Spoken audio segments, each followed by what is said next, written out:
Well, I've got my scan into Illustrator. We're going to use some line work, bit of pen tool, bit of pencil, whichever you prefer. And so I'll show you as we go along some of the really cool features of the pencil tool. Very, very underrated tool for drawing in Illustrator.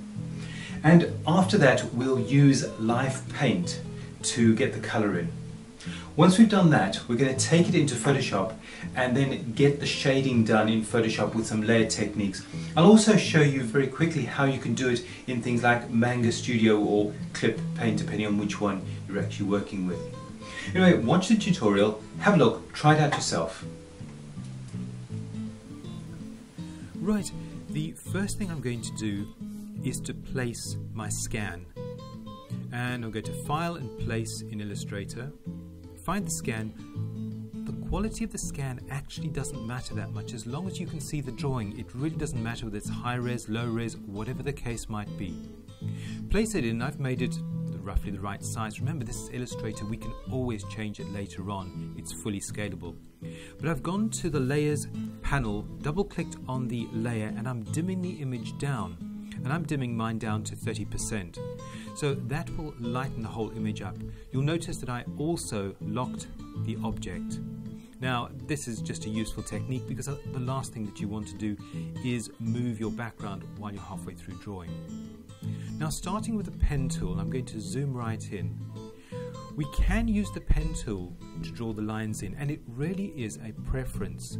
I sometimes work with the pen tool, sometimes I work with the pencil tool. It just depends on what I'm doing and how I'm feeling. So I could work my way around the image with the pen. Now over here you'll notice that very often I'm just drawing lines in, I'm not making closed shapes.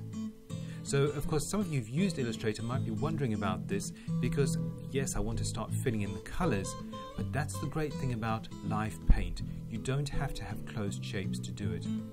So I could just carry on working my way around here with individual little objects. I'll go around the top of the head, around the corner, and I might then put in a few more details here as well. Now, you'll notice that when I'm drawing, I very quickly deselect things and I use now depending on whether you're Mac or PC, it's either Command Shift and A or Control Shift and A. That is your deselect. For the eye, I'm drawing from the middle out, so I hold down the Alt key while I'm drawing. And I'll do the second one over here as well. But of course the eyes are overlapping, so I will need to delete part of it. And a quick way to delete a line is to use the Erase tool, or the Erase Pencil tool, shall I say. It's just very fast, quick and easy.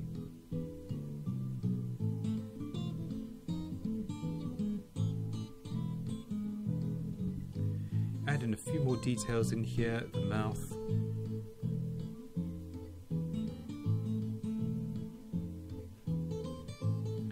This little elastic band thing that comes in the tool, if you don't see it, it could be that you're on an earlier version of Illustrator. It was a CC add-in, and it works quite well because it shows you where your line is going to go. Now let's look at the pencil tool. I'm going to do the ear with the pencil tool. Well, I'm going to do the rest of him with the pencil tool, to be honest. But the great thing about the pencil tool is it's a freehand tool and it works really well if you're using a Wacom tablet. And it's okay with a mouse, but brilliant with a Wacom tablet. But you can see, as I'm drawing, I can just keep redrawing the same line until I get it right, over and over. As long as the line is selected, you can do it. If you double click on the tool itself, you've got a fidelity option which allows you to change the accuracy of that pencil line. So you might have not had enough coffee in the morning, your hand's a bit shaky. Well, the tool will sort it out for you. So I'm going around the ear and you'll see that I've missed part of the ear, but it doesn't really matter. I can use the pencil and just redraw it correctly. As long as you start on the line and finish on the line in the direction of the line, it will be fine. So let's get some teeth in here very, very quickly. And I've now sped up the video so you don't have to watch every single little stroke that I do.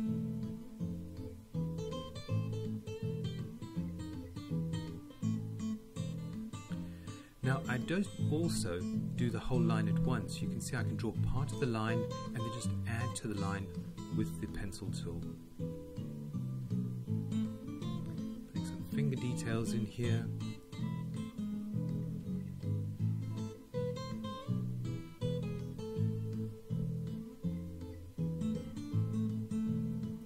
You notice that sometimes when I draw, the first part that I've drawn just disappears, and that's because it's still selected, so the software thinks that I actually want to just replace that. So the best way to do it is, if you're too close to that object, just deselect it. So remember your shortcut, which is Control or Command, Shift and A.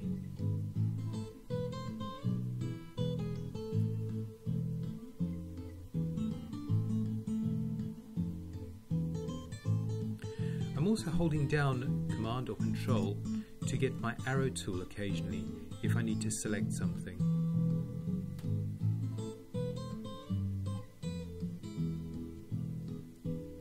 Down around the body and then onto the other details at the bottom.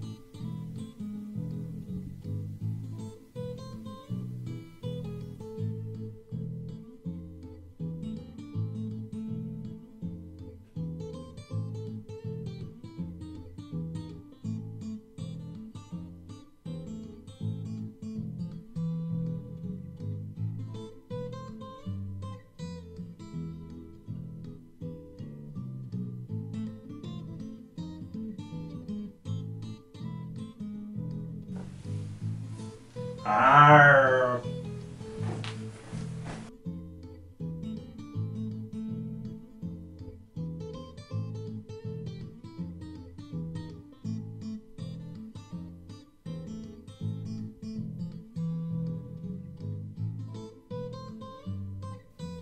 Now that I've finished the artwork, I'm going to make a copy of it.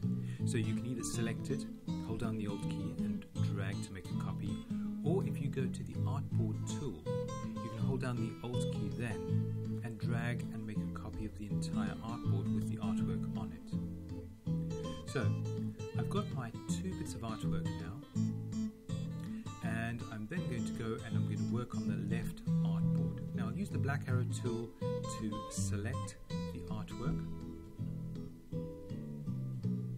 and I'm going to go along to the edit menu, let's try that again, the object menu, down to Live Paint and choose Make. And this makes the object into a live paint object. Now you'll see if I select it, I've got those little squares around the outside which don't appear on the non-live paint version. Now the great thing about this is I can then start to choose my colors and fill the areas in really quickly. Now when it comes to choosing colors, I've really got no idea of what I want. I know I want the base of the zombie to be a green color, or even a sort of a darkish greeny blue, but really I need to figure out what colors work with that. Now I've just double clicked on that green color. I'm working RGB because this whole thing is going to be for screen use, and I can then move my RGB sliders around to try and get the color that I like. Once I've dragged the sliders and I'm happy with it, I'll just click OK, and I'll have that as a new color in the swatches panel. I'm just watching over there whether that color that I've chosen is web friendly, web safe shall we say. It's certainly not CMYK safe. Now I've got the bright green and I want to choose some other colors that will go with it. So I'm going to go to the color guide. The color guide is great because it allows you to find colors or choose colors which work together. So clicking at the top allows me to go into the harmonies, and then I can see colors that work with that fluorescent green. They could be opposite colors. You see you've got triads, compounds, contrast versions, and really the way to do it is you just drag up and down and find the set that you like. Now I kind of like these greens and blues, so those are the ones I'm going to be using. But I don't just want a straight green that they've given me, I want some lighter tints, and you can see I'm holding down the Command key on the Mac or Control on the PC, and I can then select as many of those as I like. Click on the button at the bottom and it makes a new folder in my swatches with those colours in it.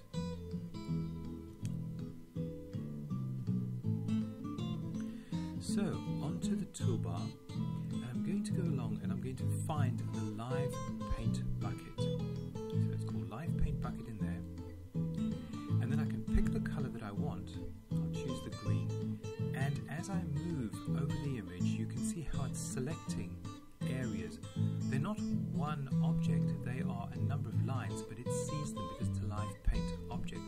It sees them as an area that can be filled. You can always double click on the tool itself to fill either strokes or to work with strokes or fills. And you can see how fast this is now. I can just very quickly click around on my image to change the colours. So once again, I'm just clicking on those. This is sped up ever so slightly. Now sometimes you'll find like this that an area won't fill.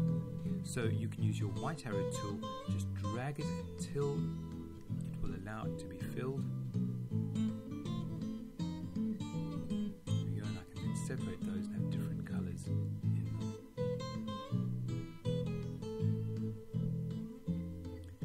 Now using Command or Control Y takes you into that outline mode that you saw a moment ago. And it's a very good way of seeing exactly what's going on with the lines themselves.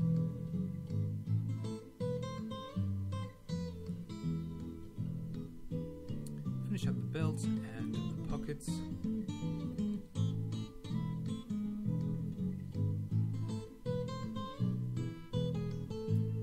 I think that's pretty much done for the zombie. Maybe some brain colour in there, the old grey matter, so it's got to be grey. And then for the whites, I'm actually doing a very light grey. You'll see later when we take this into Photoshop why I've done that. Because I want to actually be able to put some highlights in the eye. And if I wanted pure whites for the highlight, if the rest of the eye is slightly grey, it should work. And we've got a few problems in the teeth there. Those can be corrected later, or I can just change or delete the line right now to change them.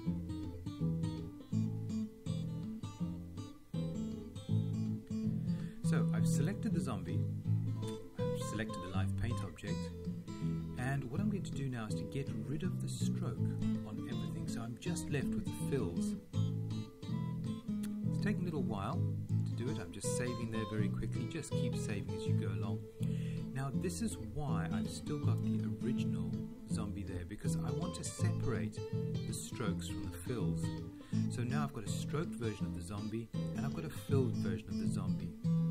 And it means that on the stroked version I can go along and I can add a line width, but not just any line width. This is a line that goes from thick to thin, or from thin, thick and thin again. And I just got to that by using the profile at the top. So I can then change the width of my line. See what looks good.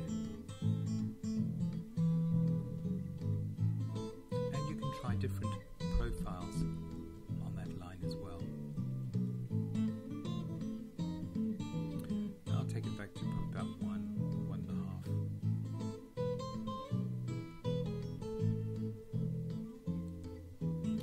Now, my zombie is grouped, will be grouped together. So I can then just click anywhere and move it around very, very quickly. Place that one on top of there. And there you have it. Coloured up zombie with an interesting looking line around the outside.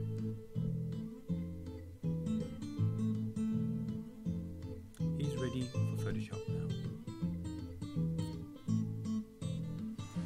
Well, there it's done in Illustrator. We're going to now copy it and paste it into Photoshop as a smart object and then start to shade our zombie up.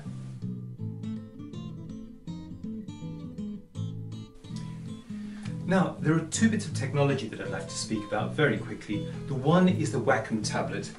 I've got a small one here, which I find absolutely fine. You can get medium-sized ones, you can get large-sized ones, whatever suits you. That's the one thing, and I'm working with that on my Mac. The other thing that I use a lot is a Microsoft Surface Pro, and this is a whole built-in computer in here. Now the great thing about this, and the difference between this and something like an iPad, is that this runs full Windows 8.1. It's got a decent processor, it's got 8 gig of RAM, so I can run full Illustrator, Photoshop, InDesign, anything I like really on here. And I can just pull it out of my bag, do a bit of drawing, drop it back in again, and I'm away. Try them out. Give them a go for a while. When you first get a tablet, you want to throw it out the window for the first day or two. But if you struggle through, it'll become your best friend. Really, there's a few things I can't live without. One's my mechanical pencil, the second one is my Wacom tablet. Have a go, see what you think.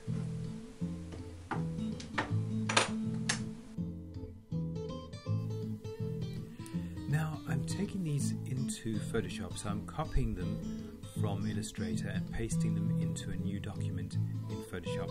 I'm just going to choose an A4 size from the International Paper, and I'm using RGB color mode.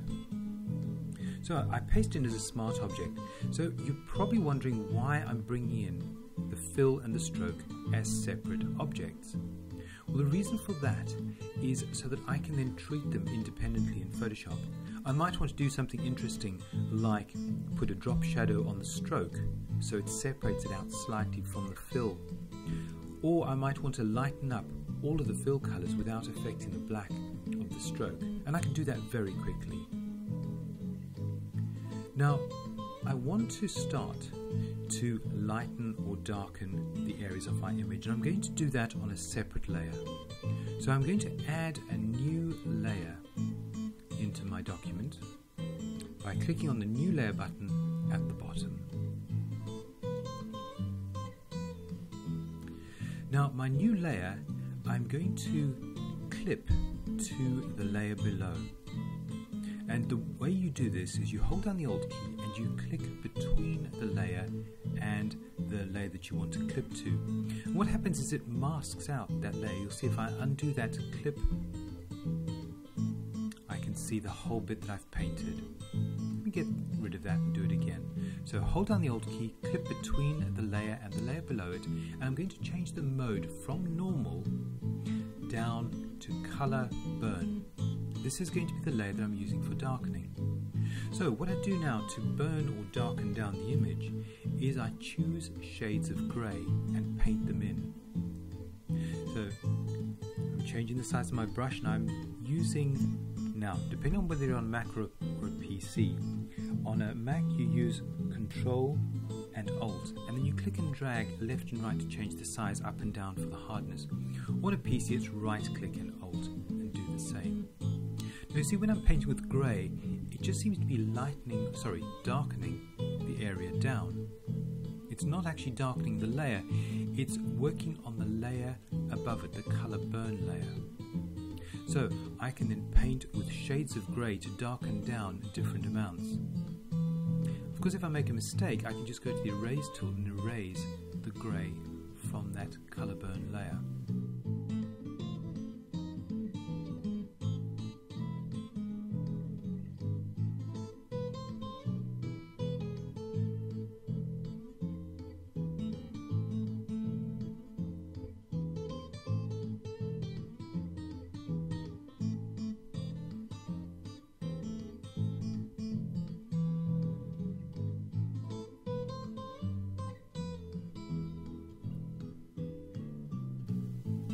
Now I'm onto my lightning area, so I make a new layer, but this time I change it to color dodge rather than color burn. And once again it's the same technique.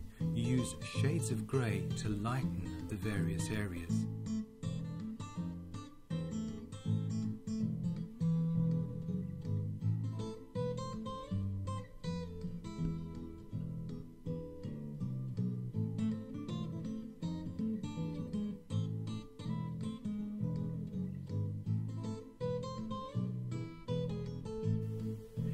If you want to change the colors on your artwork, in Photoshop you can use the hue and saturation adjustment layer, and you can target the different colors by clicking on the button on the left hand side. It's a little hand with an arrow going left to right.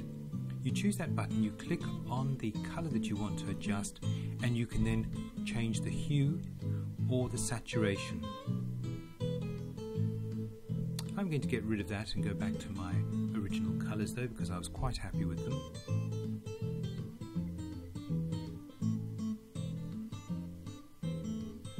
Now this is Clip Studio Paint, which is exactly the same as Manga Studio, but about a quarter the price, although it is absolutely identical. Clip Studio actually makes Manga Studio. But I've done exactly the same thing in here. I've redrawn it using the tools in Clip Studio, and then I've gone to my layers and done the same thing, just using the color burn and color dodge modes.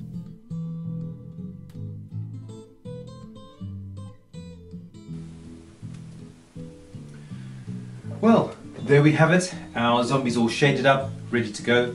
The next thing to do, of course, is to go and build the infographic. And that's going to be in the next video. So come back very soon. We'll have that video ready for you, and you too can build a zombie infographic.